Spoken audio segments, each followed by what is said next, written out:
係啊，嗰陣時咧就係小學會考啦，係咁咧就中英數咧我都考到一級，於是乎咧就隨我揀去邊間學校，但係我知道咧我準備由我住緊嘅李鄭屋村一個徙置區咧屋企要買層樓喺大角咀喎，咁於是乎我咪揀咗聖方濟，方便我翻學咯。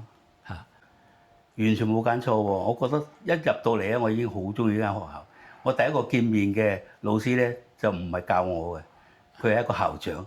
喺個操場見到我咧，佢係 Brother Gregory，咁就同我傾偈。咁我係當時係註冊嘅。咁感覺間學校啊好開心，因為好空曠，有個足球場，雖然係迷你足球場。佢一個係俾我哋高度自由，引導我哋去思考同埋學習嘅地方。咁咧係好靠個人對你自己嘅想法嚟去得到咩成績嘅。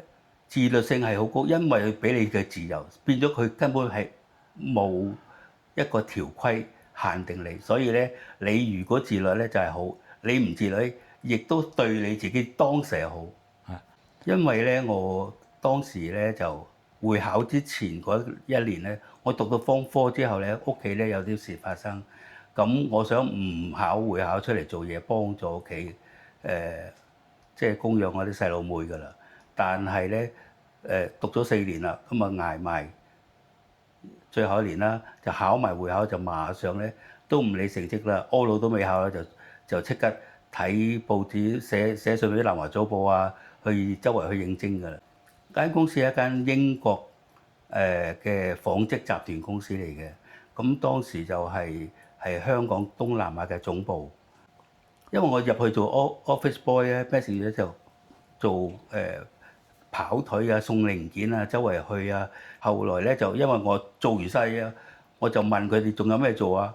我做得快，跑得好快，咁我就學習嗰啲睇佢哋嗰啲紡織雜誌啊。咁亦都我有幸咧，間公司係相當好啊，俾我讀夜校，讀理工學院讀，咁我揀咗機械工程嚟讀，讀咗4年。主要咧就係公司亦都同聖方濟嘅精神差唔多，佢好俾我哋啲員工咧好大自由。佢啲英國老闆咧就你想做乜嘢咧，你提出嚟咧，佢即係你做完嘢話你有新嘅諗法咧，你提出嚟咧，佢覺得合理咧，佢會贊助你喎。咁所以我當時咧，我做完升咗做零件部主管啦，管理東南亞生意都穩定晒啦。咁我亦都除咗發掘新嘅生意之外咧，我亦都揾新嘅product。咁我雜誌睇到有啲行業，譬如係皮草行業，我帶嚟香港嘅。做彈簧床嗰啲行業咧，亦都我帶嚟中國嘅。全世界嘅紡織行業咧，當時佢係龍頭。咁呢間公司佢係紡織做龍頭，佢自己生產啦，所有嘅生產線啦，由織任何嘢、染任何嘢啊嘅機器佢都有，零件又有。咁我就發覺，如果我將一個行業帶嚟香港咧，我就問老闆：喂，呢個行業我覺得有得玩喎。咁佢話你自己寫信去攞個代理翻嚟咯。咁我就寫信攞代理翻嚟。咁於是創造咗呢個，佢賺到錢，但係我又賺到錢，因為我有 commission。當時咧，香港任何工業都係發展得好好嘅。紡織業係其中之一啦，尤其係重要啦，係對香港。所以香港當時咧開咗好多工廠。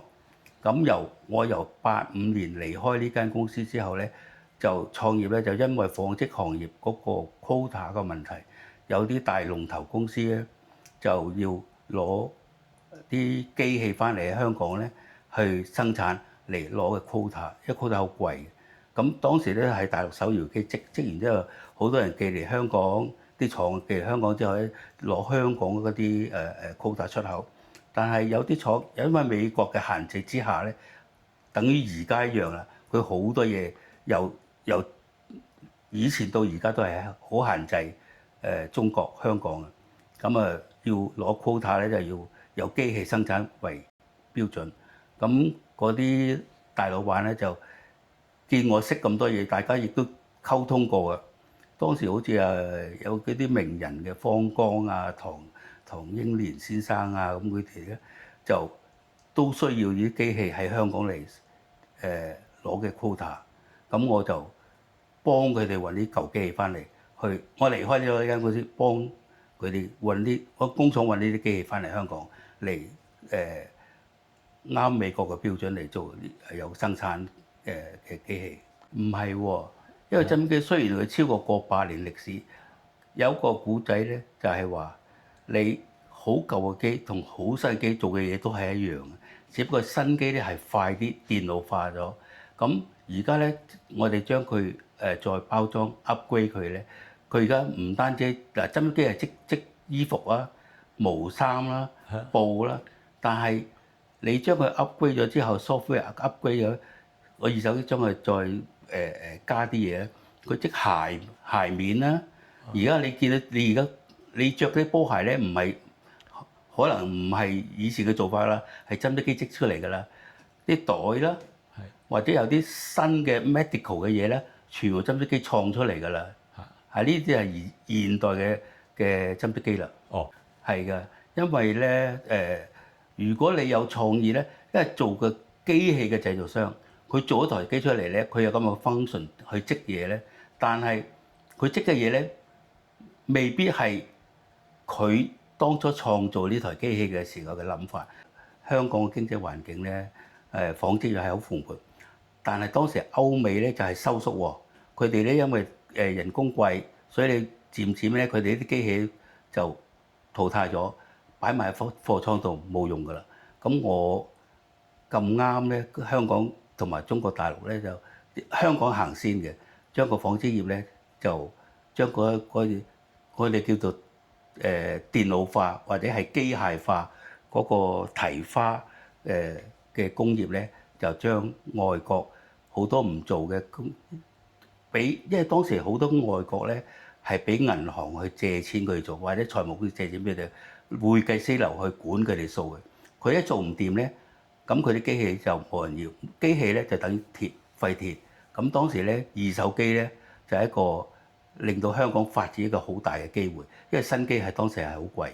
因為咧你知道啦，衣食住行係冇得缺少嘅，衣咧係全世界嘅。咁只不過個生產基地咧以前係香港，跟住喺大陸。跟住咧，而家咧大陸都嫌貴啦，咁啊去到東南亞，我估計將來未來咧5年、10年後咧，非洲係一個好重嘅工業國家添。外國好多人賣機，佢哋唔做咧，就認識到我哋公司咧，咁啊即係機器賣俾我哋一個比較有名氣啦。咁變咗喺二手機嘅行業，咁佢哋就主力咧就賣俾我哋，我哋就分散賣俾東南亞其他啲客戶啦。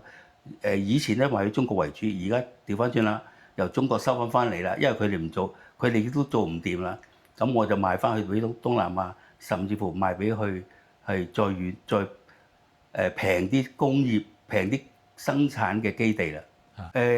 因為我哋做二手機咧就係專業性嘅，所以咧個競爭就唔係好多，只不過咧係睇個 service 係好緊要。售後服務好緊要，咁我哋做到呢幾十年啦，做到成30-40年啦，咁變咗我哋有個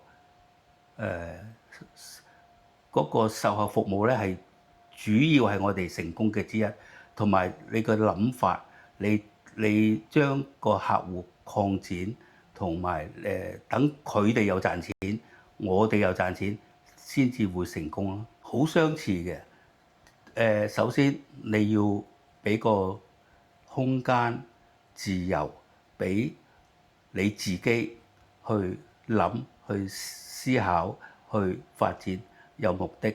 亦都你俾下邊啲人跟你做嘢啲人同樣嘅方式，亦都等於聖方係當時俾我咧係一個好自由去規劃你自己嘅。因為佢俾你咧係一個引導嚟嘅啫，咁個自由就係聖方濟嘅精神嚟嘅。